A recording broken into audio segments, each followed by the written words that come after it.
रामचंद्र जी की उस बात से सुग्रीव को बड़ा संतोष हुआ। वे हर्ष से भरकर लक्ष्मण के बड़े भाई शूरवीर रामचंद्र जी से इस प्रकार बोले, भगवान, इसमें संदेह नहीं कि देवताओं की मेरे ऊपर बड़ी कृपा है। मैं सर्वथा उनके अनुग्रह का पात्र हूँ, क्योंकि आप जैसे गुणवान महापुरुष मेरे सखा हो गए। श्रेष्ठ पुरुषों का संग भी ईश्वर की कृपा मानना चाहिए। प्रभु, निष्पाप श्री राम आप जैसे सहायक सहयोग से तो देवताओं का राज्य भी अवश्य प्राप्त किया जा सकता है। फिर अपने खोए हुए राज्यों को पाना कौन सी बड़ी बात है। रघुनंदन, अब मैं अपने बंधुओं और सुहृदों को विशेष सम्मान का पात्र हो गया, क्योंकि आज रघुवंश के राजकुमार आप अग्नि को साक्षी बनाकर मुझे मित्र के रूप में प्राप्त हुए। मैं भी आपके योग्य मित्र हूँ। इसका ज्ञान आपको धीरे धीरे हो जाएगा। इस समय आपके सामने मैं अपने गुणों का वर्णन करने में असमर्थ हूँ। आत्मज्ञानियों में श्रेष्ठ श्री राम आप जैसे पुण्यात्मा महात्माओं का प्रेम और धैर्य अधिकाधिक बढ़ता और अविचल होता। अच्छे स्वभाव वाले मित्र अपने घर के सोने चांदी अथवा उत्तम आभूषणों को अपने अच्छे मित्रों के लिए अविभक्त ही मानते। उन मित्रों का अपने धन पर अपने ही समान अधिकार समझते। अतः मित्र धनी हो या दरिद्री, सुखी हो या दुखी, अथवा निर्दोष या सदोष, वो मित्र के लिए सबसे बड़ा सहायक होता है। अनक साधु पुरुष अपने मित्र का अत्यंत उत्कृष्ट प्रेम देख आवश्यकता पड़ने पर उसके लिए धन, सुख और देश का भी परित्याग कर देते हैं। ये सुनकर लक्ष्मी से उपलक्षित श्री रामचंद्र जी ने इंद्रतुल्य तेजस्वी बुद्धिमान लक्ष्मण के सामने ही प्रिय वचन बोलने वाले सुग्रीव से कहा, सके तुम्हारी बात बिल्कुल ठीक है। तदनंतर महाबली श्री राम लक्ष्मण को खड़ा देख सुग्रीव ने वन में चारों ओर अपनी चंचल दृष्टि दौड़ाई। उस समय वानर राज ने पास ही एक साल का वृक्ष देखा, जिसमें थोड़ी सुंदर पुष्प लगे हुए थे, परंतु उसमें पत्रों की बहुलता थी। उस वृक्ष पर मंडराते हुए भौरे शोभा बढ़ा रहे थे। उसको एक डाली को, जिसमें अधिक पत्ते थे, जो पुष्प से सुशोभित थे, सुग्रीव ने तोड़ डाला और उसे श्री राम के लिए बिछाकर वो स्वयं भी अपने साथ ही उस पर बैठ गए। दोनों आसन पर विराजमान देख हनुमान जी ने साल के डाल तोड़िए और उस पर विनयशील लक्ष्मण को बिठाया। उस प्रणय पर्वत पर जहाँ सब और साल के पुष्प बिखरे हुए थे, सुखपूर्वक बैठे हुए श्री राम शांत समुद्र के समान प्रसन्न दिखाई देते थे। उन्हें देखकर अत्यंत हर्ष से भरे हुए सुग्रीव ने श्री राम से स्निग्ध सुंदर वाणी में वार्तालाप आरंभ किया और आनंद की अनेक उनकी वाणी लड़खड़ा जाती थी। अक्षरों का स्पष्ट उच्चारण नहीं हो पा रहा था। प्रभु, मेरे भाई ने मुझे घर से निकालकर मेरी स्त्री को छीन लिया। मैं उसी से भय से अत्यंत पीड़ित एवं दुखी होकर पर्वश्रेष्ठ ऋषमुख पर्वत पर विचरण करता हूँ। मुझे बराबर उसका त्रास बना रहता है। मैं भय में डूबा रहकर भ्रांत चित्त हुई इस वन में भटकता फिरता हूँ। रघुनंदन, मेरे भाई वाली ने मुझे घर से निकालने के बाद भी मेरे साथ वैर बांध रखा। प्रभु, आप समस्त लोगों को अभय देने वाले हैं। मैं वाली के भय से दुखी और अनाथ हूँ, अतः आपको मुझ पर भी कृपा करनी चाहिए। सुग्रीव का ऐसा कहने पर तेजस्वी धर्मज्ञ एवं धर्मवत्सल भगवान श्री राम उन्हें हंसते हुए इस प्रकार उत्तर दिया, सके, उपकार ही मित्रता का फल है, अपकार शत्रुता का लक्षण है। अतः मैं आपका ही तुम्हारी स्त्री का अपहरण करने वाले उस बाली का वध करूंगा।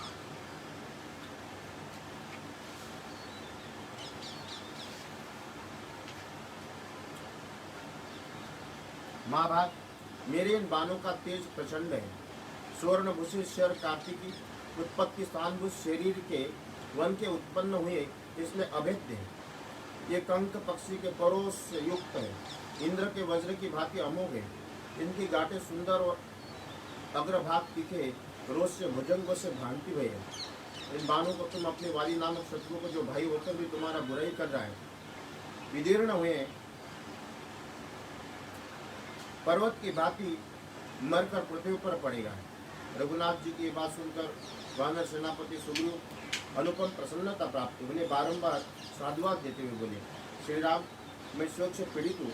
आपका शोकाकुल प्राणियों की परम गति है। मित्र समझकर मैं आपसे अपना दुख निवेदन करता हूँ। मैंने आपके हाथ में हाथ देकर अग्निदेव के सामने आपको अपना मित्र बनाए, इसलिए आप मुझे अपने प्राणों से भी बढ़कर प्रिय है।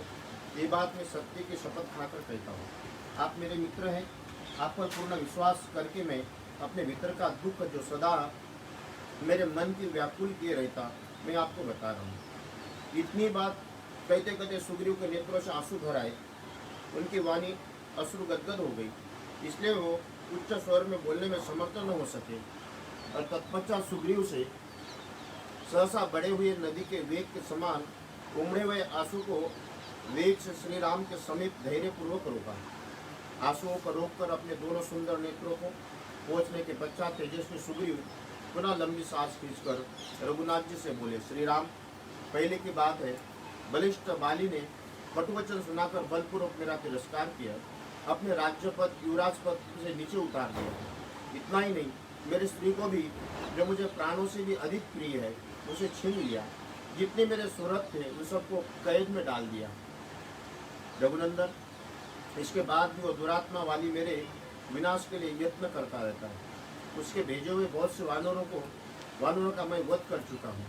रघुनाथ, आपको भी देखकर मेरे मन में यही संदेह हुआ था, क्योंकि डर जाने के कारण मैं पहले आपके पास ना आ सका, क्योंकि भय का अवसर आने पर पराया सभी डर जाते हैं। केवल ये हनुमान आदि वानर ही मेरे सहायक है। तो महान संकट में पड़ने पर भी मैं अब तक प्राण धारण करता हूँ। इस लोगों का मुझ पर स्नेह है, अतः सभी वानर सब और से सदा मेरी रक्षा करते हैं। जहाँ जाना हुआ था वहाँ साथ साथ जाते, जब कहीं ठहर जाता हूँ तो वहाँ नित्य मेरे साथ रहते हैं। रघुनंदन, ये मैंने संक्षिप्त में अपनी हालत बतलाई है। आपके सामने विस्तार पूर्वक कहने से क्या लाभ। बाली मेरा ज्येष्ठ भाई फिर इस समय मेरा शत्रु हो गया। इसका पराक्रम सर्वत्र विख्यात है। यदि भी भाई का नाश भी दुख का ही कारण, तथापि इस समय जो मेरा दुख है वो उसका नाश होने पर ही मिट सकता है। मेरा सुख और जीवन उसके विनाश पर ही निर्भर। श्री राम, यही मेरे शोक का नाश का उपाय है। मैंने शोक से पीड़ित होने के कारण आपसे बात निवेदित की, क्योंकि मित्र दुख में हो या सुख में, वो अपने मित्र की सदा ही सहायता करता है। यह सुनकर श्री राम ने सुग्रीव से कहा, तुम दोनों भाइयों में वैर पड़ने का क्या कारण है, मैं ठीक ठाक सुनना चाहता हूँ। वानरराज, तुम लोगों की शत्रुता का कारण सुनकर तुम दोनों की प्रबलता निर्बलता निश्चय करके तत्काल ही तुम्हें सुखी बनाने वाला उपाय करूँगा। जैसे वर्षा काल में नदी आदि का वेग बहुत बढ़ जाता, उसी प्रकार तुम्हारे अपमानित होने की बात सुनकर मेरा प्रबल रोज बढ़ता जा रहा है, तो मेरे हृदय को कंपित किए देता है। मेरे धनुष चढ़ाने के पहले तुम अपनी सब बातें प्रसन्नतापूर्वक कह डालो, क्योंकि जो ही मैंने बाण छोड़ा, तुम्हारा शत्रु तत्काल काल के गाल में चला जाएगा। महात्मा श्री रामचंद्र जी का ऐसा कहने पर सुग्रीव ने अपने चारों वानरों के साथ अपार हर्ष हुआ। तदनंतर सुग्रीव के मुख पर प्रसन्नता हुई और उन्होंने श्री राम को वाली के साथ वैर होने का यथार्थ कारण बताया। इत्यर्थ श्रीमद् रामायणे वाल्मीकि आदि काव्ये किष्किंधा कांडे अष्टमो सर्ग संपूर्ण। सियावर रामचंद्र भगवान की। भाइये, उनमें शत्रुता का संहार करने की शक्ति है। मेरे पिता वृक्षराज उनको बहुत मानते थे। वैर से पहले मेरे मन में भी उनके प्रति आदर भाव था। पिता की मृत्यु के पश्चात मंत्रियों ने उन्हें ज्येष्ठ समझकर वानरों का राजा बनाया। वो सबके प्रिय थे, इसलिए किष्किंधा के राज्य पर प्रतिष्ठित किए गए।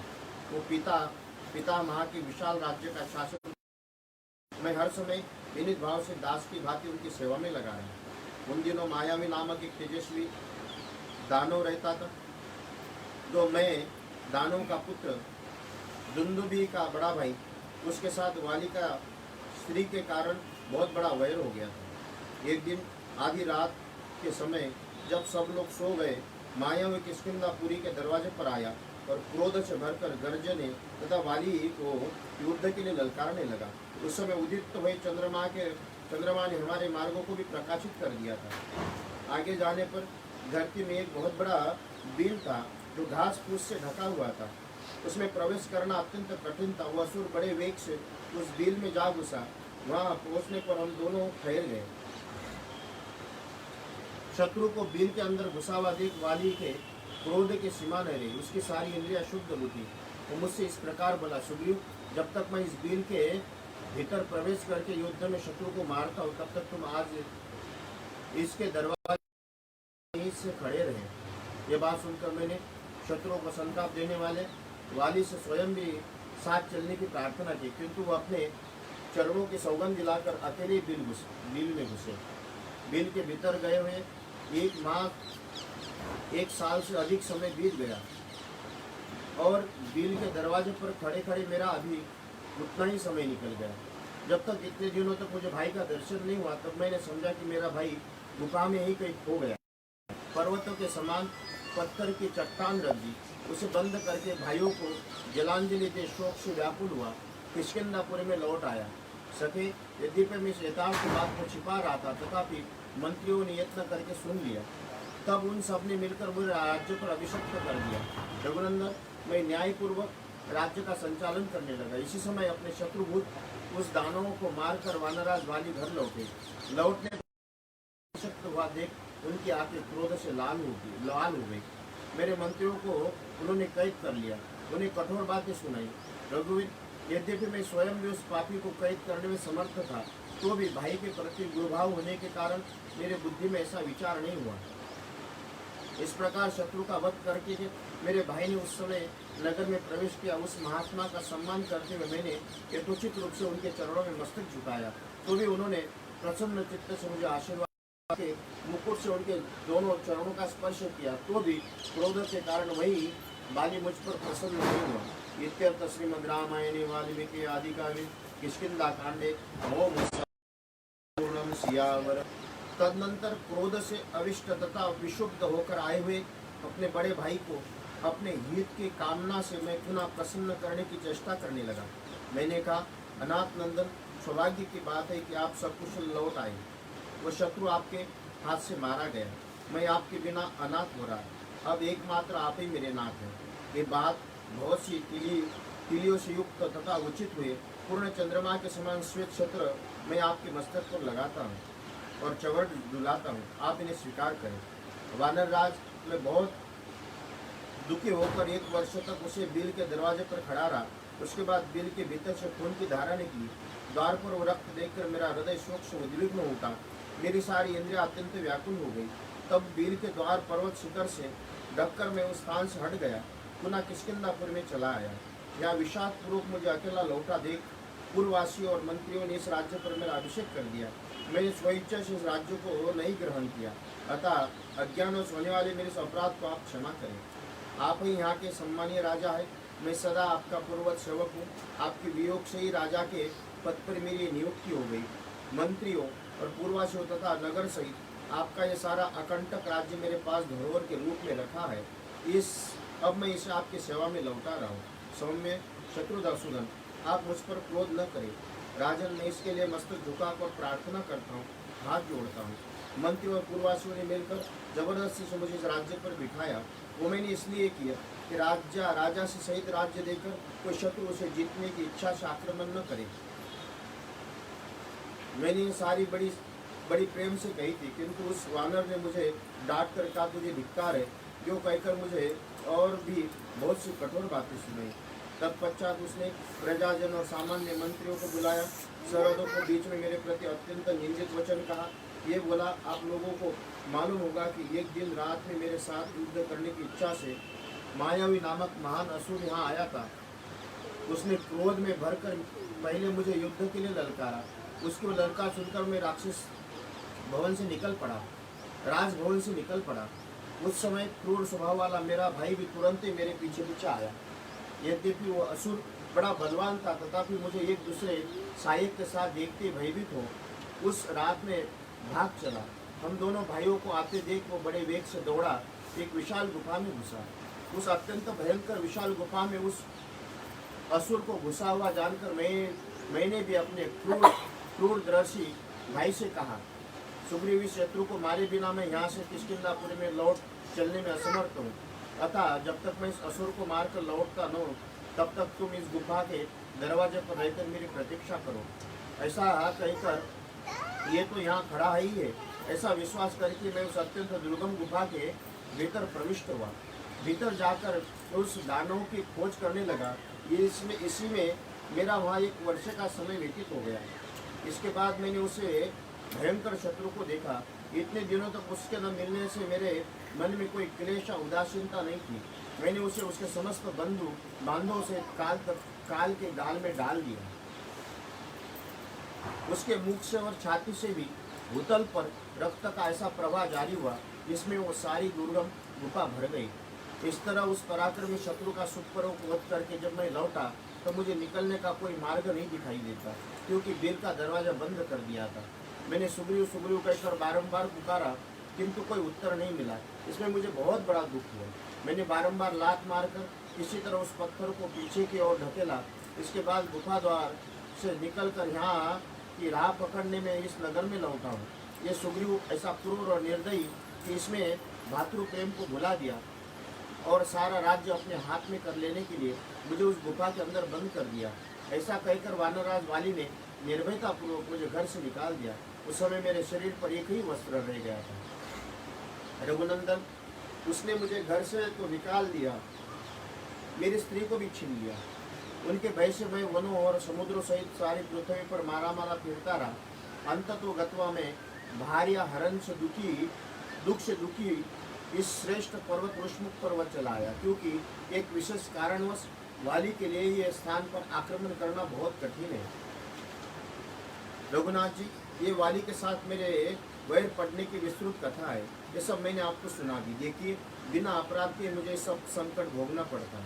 वीरवर, आप संपूर्ण जगत का भय दूर करने वाले हैं, मुझ पर कृपा कीजिए।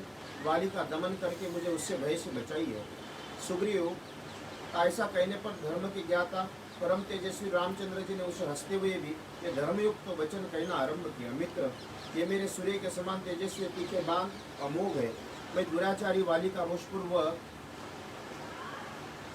पर रोषपूर्वक पड़ेंगे। जब तक तुम्हारी भार्या का अपहरण करने वाले उस वानर को मैं अपने सामने नहीं देखता हूँ, तब तक सदाचार को कलंकित करने वाला वो पापात्मा वाली जीवन धारण कर ले। मैं अपने अनुमान से समझता हूँ कि तुम शोक के समुद्र में डूबे हुए हो। मैं तुम्हारा उद्धार करूँगा। तुम अपनी पत्नी तथा विशाल राज्यों को भी अवश्य प्राप्त कर लोगे। श्री राम का यह वचन हर्ष और पुरुषार्थ को बढ़ाने वाला। उसे सुनकर सुग्रीव को बड़ी प्रसन्नता हुई। फिर वो बहुत से महत्वपूर्ण बातें कहने लगे। इत्यर्थ श्रीमद् रामायणे वाल्मीकि आदि काव्ये किष्किंधाकांडे 10 सर्ग संपूर्ण। सियावर हनुमान की। 11 सर्ग। श्री रामचंद्र जी का वचन हर्ष और पुरुषार्थ को बढ़ाने वाला। उसने सुनकर सुग्रीव के उनके प्रति अपना आदर प्रकट किया। रघुनाथ जी को इस प्रकार प्रशंसा की। प्रभु, आपके बाल प्रज्वलित, तीक्ष्ण और मर्म भेदिए। यदि आप कुपित हो जाए, इसके द्वारा प्रलय काल के सूर्य की भांति समस्त लोगों को भस्म कर देते हैं। इसमें संशय की बात नहीं है। परंतु वाली का जैसा पुरुषार्थ है, जो बल है, जैसा धैर्य है, वो सब एक चित्त होकर सुन लीजिए। उसके बाद जैसा उचित हो कीजिए। वाली सूर्योदय के पहले ही पश्चिम समुद्र से पूर्व समुद्र तक और दक्षिण सागर से उत्तर तक घूम आता है, फिर भी वो थकता नहीं है। पराक्रमी बाली पर्वतों की चोटियों पर चढ़कर बड़े बड़े शिखरों को बलपूर्वक उठा लेता, ऊपर को उछालकर फिर उसे हाथों से थमा लेता है। वनों में नाना प्रकार के बहुत से सुदृढ़ वृक्ष उन्हें अपने बल को प्रकट करते हुए बाली ने वेग पूर्वक तोड़ डाला। पहले की बात, यहाँ दुंदुभी नामक असुर रहता था। वो भैंसे के रूप में दिखाई देता था। वहाँ ऊंचाई में कैलाश पर्वत के समान जान पड़ता था। पराक्रमी दुंदुभी अपने शरीर में 1000 हाथियों का बल रखता था। बल के घमंड में भरा हुआ विशाल का दुष्टात्मा दानव अपने को मिले हुए वरदान से मोहित हो सरिताओं के स्वामी समुद्र के पास गया। उनमें उत्ताल तरंगे उठ रही थी। ये बात सुनकर दुंदुभी के नेत्र क्रोध से लाल हो गए और वो इस प्रकार बोला, यदि तुम युद्ध करने में असमर्थ हो अथवा मेरे भय से युद्ध की चेष्टा से विरक्त हो गए हो तो मुझे उस वीर का नाम बताओ जो युद्ध की इच्छा रखने वाले मुझसे अपना साथ युद्ध करने का अवसर दे। उसकी ये बात सुनकर बातचीत में कुशल धर्मात्मा हिममोहन ने श्रेष्ठ असुरों से, जिनके लिए पहले किसी से किसी प्रतिद्वंदी योद्धा का नाम नहीं बताया था, क्रोधपूर्वक कहा, महाप्राज्ञ दानवराज वाली नाम से प्रसिद्ध एक परम तेजस्वी और प्रतापी वानर है जो देवराज इंद्र के और अनुपम शोभापूर्ण किष्किंधा नाम से पुरी में निवास करते हैं। वो बड़ी बुद्धिमान, युद्ध की कला में निपुण और वही तुमसे जूझने में समर्थ है। जैसे इंद्र ने नमुची को युद्ध में अवसर दिया था, उसी प्रकार बाली तुम्हें द्वंद्व युद्ध प्रदान कर सकता है। यदि तुम वहाँ युद्ध चाहते हो शीघ्र चले जाओ, क्योंकि वाली के लिए किसी शत्रु को ललकार को ये सही सकना बहुत कठिन है। वह युद्ध कर्म में सदा शूरता प्रकट करने वाला है। हिमवान की बात सुनकर क्रोध से भरा हुआ दुंदुभी तत्काल वाली की किष्किंधापुरी में आ पहुंचा। उसने भैंस का रूप धारण कर रखा था। उसके सिंग बड़े तीखे, वो बड़ा भयंकर, वर्षा काल के आकाश में छाए हुए जल से भरे हुए मेघ के समान जान पड़ता था। वो महाबली दुंदुभी किष्किंधापुरी के द्वार पर आकर भूमि को कांपता हुआ जोर जोर से गर्जना करने लगा, मानो दुंदुभी का गंभीर नाद हो रहा है। अब वो आसपास के वृक्षों को तोड़ता, धरती को खुरों से खोदता, घमंड में आकर पुरी में दरवाजों को सींगों से खरोचता हुआ युद्ध के लिए डट गया। वाली उस समय अंतपुर में था। उस दानों की गर्जना सुनकर वो अमरस से भर गया। तारों से घिरे हुए चंद्रमा की भांति स्त्रियों से घिरा हुआ नगर के बाहर निकल आया। समस्त वनचारी वानरों के राजा बाली ने वहाँ सुस्पष्ट अक्षर तथा पदों से युक्त परिमित वाणी ने उस दुंदुभी से कहा, महाबली दुंदुभे, मैं तुम्हें अच्छी तरह से जानता हूँ। तुम इस नगर द्वार को रोक कर क्यों गरज रहे हो? अपने प्राणों की रक्षा करो। बुद्धिमान वानराज वाली का ये वचन सुनकर दुंदुभी की आंखें क्रोध से लाल हो गई और उसने इस प्रकार बोला, वीर, तुम्हें स्त्रियों के समीप ही ऐसी बात करनी चाहिए। मुझे युद्ध का अवसर दो, मैं तुम्हें तुम्हारा बल समझूंगा। अथवा वानर, मैं आज की रात में अपने क्रोध को रोक सकूंगा। तुम स्वेच्छानुसार काम भोगों के लिए सूर्योदय तक समय मुझसे ले लो। वानरों को हृदय से लगाकर जिसे जो कुछ देना हो दे दो। तुम समस्त कपियों के राजा हो, अपने सुहृदों से मिल लो, सलाह कर लो, किष्किंधापुरी को अच्छी तरह से देख लो, अपने समान पुत्र आदि को इस नगर के राज्य अभिषक्त कर दो और स्त्रियों के साथ आज जी भर पीड़ा कर लो। इसके बाद मैं तुम्हारा घमंड चूर कर दूंगा। जो मधुपान से मत्त प्रमत्त, युद्ध से भगे हुए, अस्त्र रहित, दुर्बल, तुम्हारे जैसे स्त्रियों से घिरे हुए मद मोहित पुरुष का वध करना है, वह जगत में गर्भ हत्यारा कहा जाता है। वो ये सुनकर बाली मंद मंद मुस्कुराकर तारा आदि स्त्रियों से दूर हटा उस असुर राज से क्रोधपूर्वक बोला, यदि तुम युद्ध के लिए निर्भय होकर खड़े हो तो ये समझो कि वो बाली मधु पीकर मतवाला हो गया। मेरे इस मत को तुम युद्ध स्थल में उत्साह वृद्धि के लिए वीरों द्वारा किया जाने वाला औषध विशेष का पान समझो। जिससे ऐसा कहकर पिता इंद्र की दी हुई विजयदायिनी स्वर्ण माला को गले में डालकर वाली कुपित हो युद्ध के लिए खड़ा हो गया। कपिश्रेष्ठ वाली ने पर्वत आकार दुंदुभी के दोनों सिंह पकड़कर उस समय गर्जना करते उसे बारंबार घुमाया, फिर बलपूर्वक उसे धरती पर दे मारा, बड़े जोर से सिंहनाद किया। पृथ्वी पर गिराए जाते समय उसके दोनों कानों से खून की धाराएं बहने लगी। क्रोध के आवेश से युक्त हो दूसरों की जीतने की इच्छा वाले उन दोनों दुंदुभी वाली में घोर युद्ध होने लगा। इस समय इंद्र के तुल्य पराक्रम वाली दुंदुभी पर मुक्के, लात, घुटने, शिला वृक्षों से प्रहार करने लगा। उस युद्ध स्थल में परस्पर प्रहार करते हुए वानर और असुर दोनों युद्धों में असुर की शक्ति तो घटने लगी, इंद्र कुमार वाली का बल बढ़ने लगा। उन दोनों में वह प्राणांतकारी युद्ध छिड़ गया। उस समय बाली ने दुंदुभी को उठाकर पृथ्वी पर दे मारा, साथ ही अपने शरीर से उसका दबा दिया, जिसमें दुंदुभी पीस गया। गिरते समय उसके शरीर के समस्त छिद्रों से बहुत सा रक्त बहने लगा। उस महाभाव असुर पृथ्वी पर गिर गया और मर गया। जब तक उसके प्राण निकल गए, चेतना लुप्त हो गई, तब वेगवान बाली ने उसे दोनों हाथों से उठाकर एक साधारण वेग से 1 योजन तक दूर फेंक दिया। वेग पूर्वक फेंके गए उस असुर के मुख से निकली हुई रक्त की बहुत सी बूंदें हवा के साथ उड़कर मतंग मुनि के आश्रम में पड़ी। महाभारत वहाँ पड़े हुए रक्त बिंदुओं को देखकर मतंग मुनि कुपित उठे। इस विचार में पड़ गई, ये कौन है जो यहाँ रक्त की छींटे डाल गए? जिस दुष्ट ने सहसा मेरे शरीर से रक्त का स्पर्श कर दिया, ये दुरात्मा दुंदुभी, अजात्मा और मूर्ख कौन है? ऐसा कहकर मुनिवर मतंग ने बाहर निकल कर देखा तो उन्हें एक पर्वताकार भैंसा पृथ्वी पर प्राणहीन होकर पड़ा दिखाई दिया। उन्होंने अपने तपोबल से जान लिया कि ये वानर की करतूत है। उस लाशों को फेंकने वाले वानर के प्रति उन्होंने बड़ा भारी शाप दे दिया, जिसके खून से छिटे मारकर मेरे निवास स्थान को, इस वन को अपवित्र कर दिया। वहाँ से इस वन में प्रवेश न करे, यदि इसमें प्रवेश करेगा तो उसका वध हो जाएगा।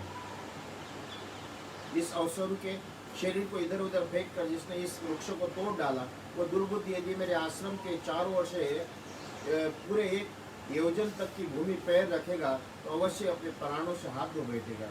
उस बाली को जो कोई सभी सचिव भी मेरे इस वन में रहता है, उस अब यहाँ तक निवास त्याग देना चाहिए। वो मेरी आज्ञा सुनकर सुखपूर्वक यहाँ से चले जाए। यदि रहेगा तो उन्हें भी निश्चय शाप दे दूंगा। मैंने अपने इस वन की सदा पुत्र की भांति रक्षा की, इसके पत्र और अंकुर का निवानाश कर दिया। मूल का अभाव करने के लिए यहाँ रहेंगे, अवश्य शाप के भागी होंगे। आज का दिन सबके आने जाने या रहने की अंतिम अवधि है। आज भर के लिए मैं उन सबको छुट्टी देता हूँ। कल के जो कोई वानर यहाँ मेरी दृष्टि में पड़ जाएगा वो कई हजार वर्षों तक के लिए पत्थर हो जाएगा। मुनि के इस वचन को सुनकर वो सभी वानर मतंग वन से निकल गए। उन्हें देखकर वाली ने पूछा, मतंग वन से निवास करने वाले आप सभी वानर मेरे पास क्यों चले आए? वनवासियों की कुशल तो है ना? तब सभी वानरों ने स्वर्ण मालाधारी बाली से अपने आने का सब कारण बताया। जो वाली को शाप हुआ था उसे भी सुनाया। वानरों की कमी हुई है। वन बात सुनकर बाली महर्षि मतंग के पास गए, हाथ जोड़कर क्षमा याचना करने लगे, किंतु महर्षि ने उसका आदर नहीं किया। वो चुपचाप महर्षि ने उनका आदर नहीं किया। वो चुपचाप ही अपने आश्रम चले गए। इधर वाली शाप प्राप्त होने से भयभीत वो बहुत से व्याकुल हो गए। नरेश्वर तब से उस शाप से भय से डरा हुआ बाली इस महान पर्वत विष्णु के स्थान पे न तो कभी प्रवेश करना चाहता, न इस पर्वत को कभी देखना ही चाहता। श्री राम, यहाँ उसका प्रवेश होना असंभव है। ये जानकर मैं अपने मंत्रियों के साथ इस महान वन में निषाद शून्य होकर विचरता हूँ। ये राह दुंदुभी की हड्डियाँ ढेर और एक महान पर्वत शिखर के समान जान पड़ता। वाली ने अपने बल के घमंड में आकर दुंदुभी शरीर को इतने दूर फेंका था। ये 7 साल की विशाल मोटे मोटे वृक्ष जो है अनेक उत्तम शाखाओं से सुशोभित होते। बाली इनमें से एक बलपूर्वक हिलाकर पत्रहीन कर देता है। श्री राम, ये मैंने वाली के अनुपम पराक्रम को प्रकाशित किया। नरेश्वर, आप वाली को समारंगम में कैसे मारेंगे? सुग्रीव का ऐसा कहने पर लक्ष्मण को बड़ी हंसी आई। हंसते हुए बोले, कौन सा ऐसा काम कर देने पर तुम्हें विश्वास होगा कि रामचंद्र जी वाली का वध कर सकेंगे? तब सुग्रीव ने उसे कहा, पूर्व काल में वाली ने साल के 7 वृक्षों को एक एक करके कई बार बीन डाला।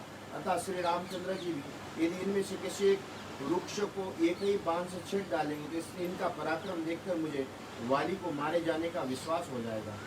लक्ष्मण, यदि इस महिष रूपधारी दुंदुभी की हड्डी को एक ही पैर से उठाकर बलपूर्वक 200 धनुष्य की दूरी पर फेंक दे तो भी मैं मान लूंगा कि इनके हाथ से बाली का वध हो सकता है। जिनके नेत्र प्रांत कुछ लाल थे, उन श्री राम ने ऐसा कहकर सुग्रीव को घड़ी तक कुछ सोच विचार में पड़े और इसके बाद कपुस्त कुलभूषण श्री राम ने फिर बोले, वाली शूर और स्वयं उसे अपने शौर्य पर अभिमान है। उनके बल और पुरुषार्थ विख्यात है। ये बलवान वानर अब तक युद्ध में कभी पराजित नहीं हुआ है। इसका ऐसे कर्म देखे जाते जो देवताओं के लिए दुष्कर, जिनका चिंतन करके भयभीत हो। मैंने इस ऋषमुख पर्वत को शरण लिए। वानराज वाली को जितना दूसरों के लिए असंभव उस पर आक्रमण अथवा उसका तिरस्कार भी किया जा सकता, वो शत्रु के ललकार को नहीं सह सकता। जब मैं उसके प्रभाव का चिंतन करता हूँ तब इस ऋषमुख पर्वत को एक क्षण के लिए ही छोड़ नहीं पाता। ये हनुमान आदि मेरे श्रेष्ठ सचिव, मुझसे अनुराग रखने वाले, इनके साथ रहकर मैं विशाल वन में वाली को उद्विग्न अशंकित होकर भी विचरता हूँ। मित्र वत्सल, आप मुझे परम स्फूर्णीय श्रेष्ठ मित्र मिल गए। पुरुष से आप मेरे लिए हिमालय के समान हैं।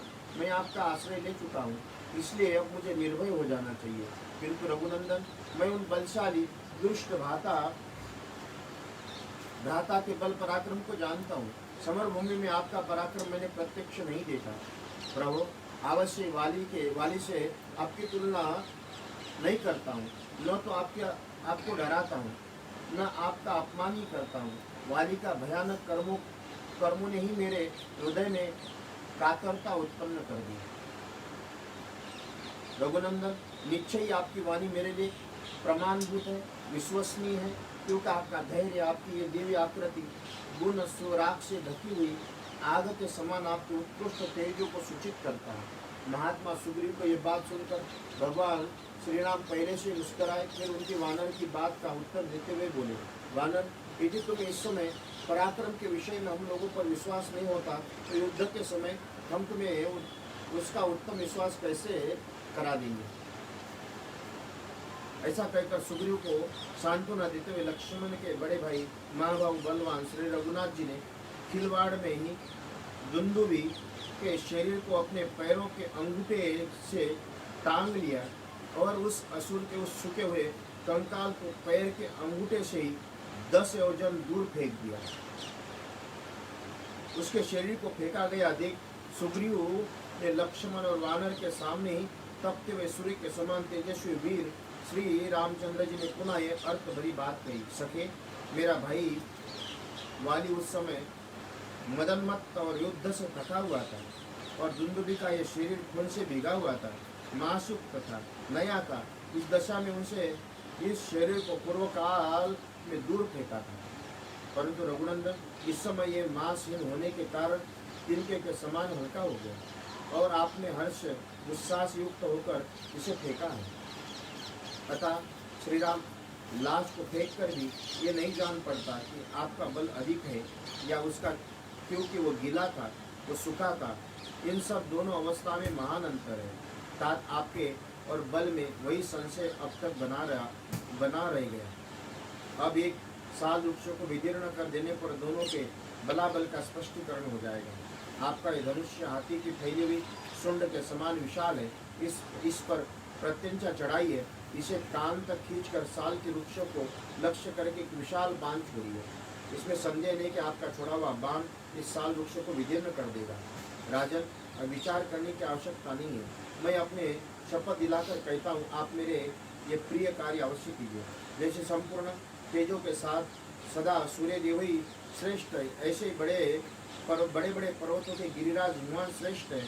जैसे चौपाइयों में सिंह श्रेष्ठ है, उसी प्रकार पराक्रम के विषय में सब मनुष्य में आप ही सर्वश्रेष्ठ है।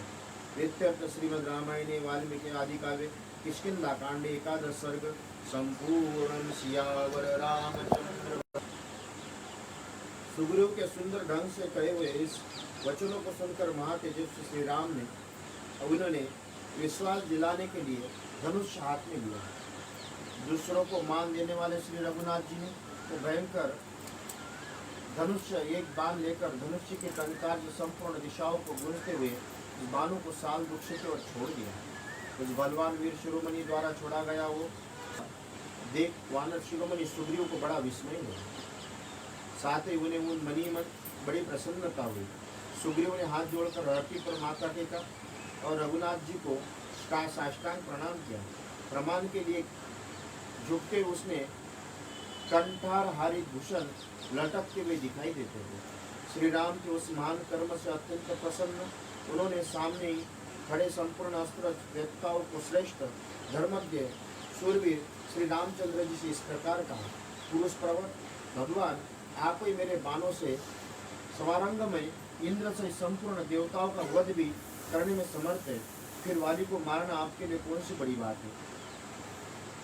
कपुस्त, जिन्होंने 7 बड़े बड़े साल वृक्ष, पर्वत और पृथ्वी को भी एक ही बार में विदीर्ण कर डाला, उन्हीं आपके समक्ष युद्ध के मुहाने पर कौन ठहर सकता है। महेंद्र वरुण के समान पराक्रमी आपको शरद के रूप में पाकर आज मेरा सारा शोक दूर हो गया, आज मुझे बड़ी प्रसन्नता हुई। कपुस्त कुलभूषण, मैं हाथ जोड़ता हूँ, आप आज ही मेरा प्रिय करने के लिए वाली का जो भाई के रूप में मेरा शत्रु वध कर डालिए। सुग्रीव श्री रामचंद्र जी को लक्ष्मण के समान प्रिय हो गए। उनकी बात सुनकर महाप्राज्य श्री राम ने अपने उस प्रिय सुहृदों को हृदय से लगा लिया। इस प्रकार उत्तर दिया, सुग्रीव, हम लोग शीघ्र इस स्थान से किष्किंधा को चलते हैं, तुम आगे जाओ और जाकर व्यर्थ ही भाई के कहलाने वाले वाली के युद्ध के लिए ललकारो। तदनंतर सब लोग वाली की राजधानी किष्किंधापुरी में गए। वहाँ गहन वन के भीतर वृक्षों की आड़ में अपने को छिपकर खड़े हो गए। सुग्रीव ने लंगोट से अपनी कमर खूब कस ली और वाली को बुलाने के लिए भयंकर गर्जना की। वेगपूर्वक किए हुए सिंहनाद से मानो आकाश को फाड़ डाले। भाई का सिंहनाद सुनकर महाबली वाली को बड़ा क्रोध हुआ। वो अमर्ष्य से भरकर अस्ताचल के नीचे जाने वाले सूर्य के समान बड़े वेग से घर से निकला। फिर तो वाली सुग्रीव में बड़ा भयंकर युद्ध छिड़ गया, मानो आकाश में बुध और मंगल, इन दोनों ग्रहों में घोर संग्राम हो रहा है। दोनों भाई क्रोध से मूर्छित एक दूसरे पर वज्र और अशनि के समान तमाचे और घुसों का प्रहार करने लगे। उसी समय श्री रामचंद्र जी ने धनुष हाथ में लिया और दोनों को और देखा।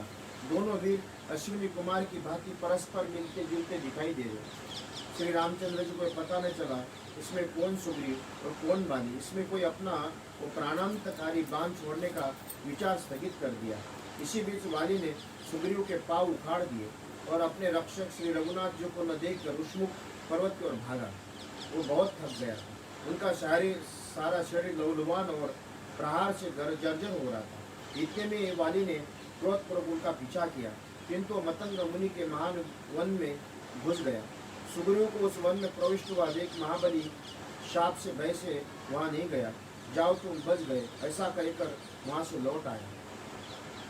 इधर रघुनाथ जी अपने भाई लक्ष्मण तथा श्री हनुमान जी के साथ उसी समय वन में आ गए, जहाँ वानर सुग्रीव विद्यमान थे।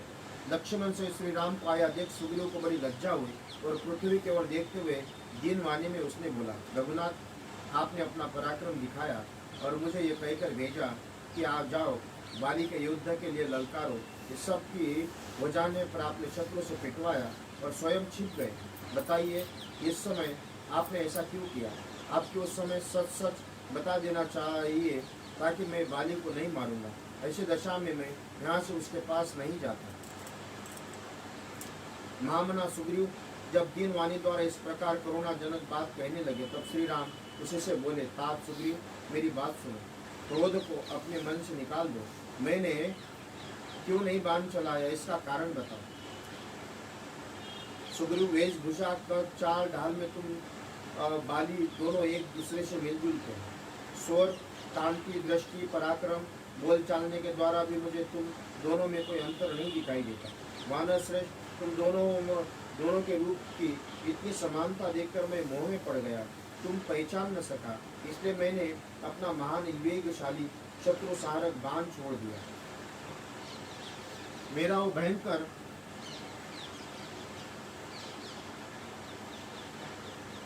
वेगशाली शत्रु सारक बाण नहीं छोड़ा।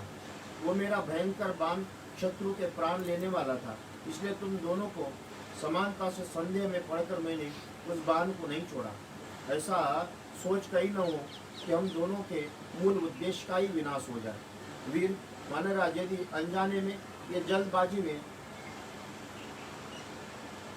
कारण मेरे बाणों से तुम मारे जाते तो मेरी बालूची चपलता और मूढ़ता ही सिद्ध होती। जिसको अभय दान दे दिया उसका वध करने में बड़ा भारी पाप होता। ये एक अद्भुत पातक है। इस समय लक्ष्मण और सुंदर सीता सब तुम्हारे अधीन है। इस वन में तुम्हें हम लोगों के आश्रय हो, इसलिए वानराज शंका न करो, पुनः चलकर युद्ध प्रारंभ करो। तुम इसी मुहूर्त में वाली को मेरी एक ही बाण का निशाना बनाकर धरती पर लौटता देखोगे। वानरेश्वर, अपनी पहचान के लिए तुम्हें कोई चिन्ह धारण कर लो, जिसमें दोनों युद्ध में प्रवृत्त होने पर मैं तुम्हें पहचान सकूं। सुग्रीव का ऐसा कहकर श्री रामचंद्र जी लक्ष्मण से बोले, लक्ष्मण, ये उत्तम लक्षणों से युक्त गजपुष्प की लता फूल गई, इसमें उखाड़ कर तुम महामना सुग्रीव के गले में पहना दो। ये आज्ञा पाकर लक्ष्मण ने पर्वत के किनारे उत्पन्न हुई फूलों से भरी हुई गजपुष्प की लता उखाड़कर सुग्रीव के गले में डाल दिया। गले में पड़ी उस लता से श्रीमान सुग्रीव वक पक्ति से अलंकृत संध्या काल के मेघ की भांति शोभा पा रहे थे। श्री राम के वचन से आश्वासन पाकर उन्हें अपने सुंदर शरीर से शोभा पाने वाले सुग्रीव श्री रघुनाथ जी के साथ फिर किष्किंधापुरी आ पहुंचे। इत्यर्थ श्रीमद् रामायणे वाल्मीकि आदि काव्ये किष्किंधा कांडे द्वादश सर्ग संपूर्ण। सियावर रामचंद्र